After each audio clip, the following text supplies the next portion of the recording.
I don't understand the poor, how I long for days of yore, when nearly a vessel stepped into your castle, they knew not to darken your door. Now they barge in every Tuesday with a sickening, thickening roar, while clatter and trample set an example. We teach them to read, but do they succeed? When they're hungry and fail, we feed them in jail, we send them off to war. I don't understand, I'm not being grand, I don't understand the poor.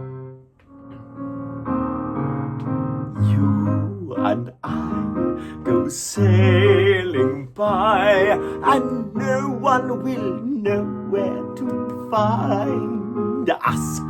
Unseen, unknown, and blissfully alone, we're leaving the riffraff behind us. All afternoon in our sweet cocoon, the cares for the moment at bay, side by side. Who knows how far we'll glide? Bid the world goodbye, eagerly we fly away. Why, yes, of course I remember Isabel. Charming girl. Broke her father's heart. He and I spent our childhood summers together at Highhurst, you know. Glorious days. Glorious days. I'm afraid there's a great deal of family history I haven't been privy to. The chancel was added in 1621 by the first Earl himself. It contains 3 late 12th century windows depicting the martyrdom of Saint Ursula and her 11,000 virgins. Ah, yes. Notice how the attenuated shafts sweep unbroken from floor to ceiling? Perpendicular period, of course. Of course. I must show you the tower. So then I may count on you, Lord Reverend, to put in a good word for me with the Dyscrifts, perhaps with the Earl himself? Oh, I really couldn't. No, I make it my business to stay out of family intrigue. Oh, much better that way, for everyone concerned. Oh. The Carolingian arches of my groin vault are pointed instead of round, recalling Palazzio's Palazzo della Regina Venezia. You will note that our belfry is early Romanesque, which retains a bit of the Byzantine influence. What a marvellous view, your lordship. You certainly couldn't make an exception in this one case, for the sake of my charming mother, your cousin, or perhaps out of loyalty to my grandfather, your childhood playmate.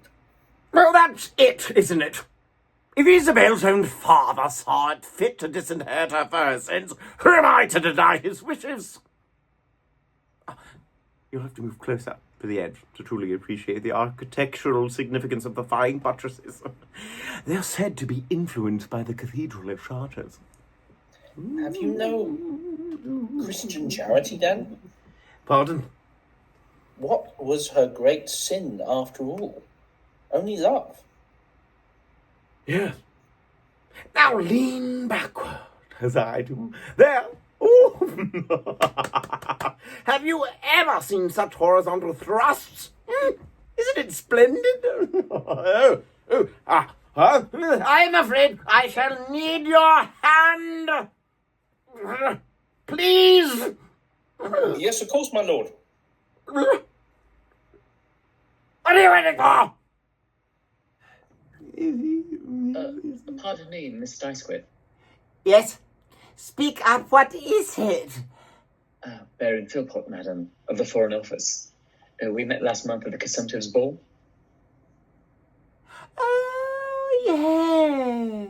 You're looking much better. If I may, have you considered going abroad? One hears about such terrible poverty these days. In Egypt, for example.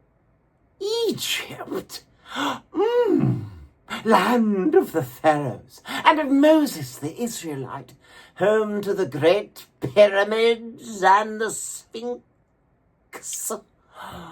So you can imagine my surprise when Lady Hyacinth returned to London quite unharmed. Oh, Baron, I couldn't possibly. The chaos, the calamity. What about the babies? The babies. Oh, yes, the little brown babies. Oh, what a shame.